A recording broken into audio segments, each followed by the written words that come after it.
Hello বন্ধুরা, আমার recent upload করা একটা ডান্স ভিডিওতে তোমরা এত ভালোবাসা দিয়েছো, তাই ভাবলাম তোমাদের সাথে আমার একটা স্পেশাল দিনের মুহূর্ত শেয়ার করি। আজ ছিল 10th মে আর আজ ছিল আমার হ্যাপি বার্থডে।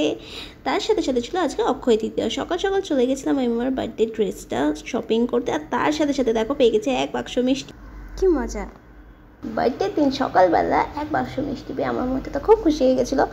আর তারপর বাড়িতে এসে রেডি হওয়ার পর মা আমাকে করে নিয়েছিল আশীর্বাদ, তার সাথে আরও মিষ্টি খেতে দিয়েছিল। তো দেখো এখন মা আমাকে আশীর্বাদ করছে।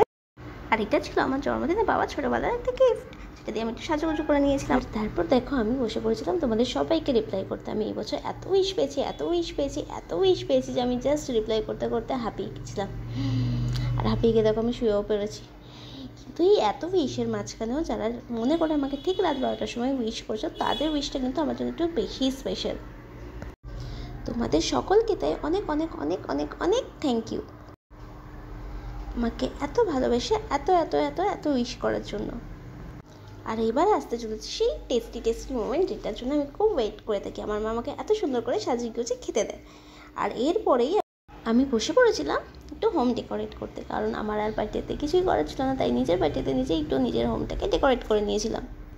আর তারপরেই চলে গেছিলাম নিজেকেই নিজে একটা সারপ্রাইজ দিতে, কারণ আমাকে এত আর সারপ্রাইজ দেওয়ার কেউ নেই। যাই হোক, দুঃখের কথা পরে বলবো।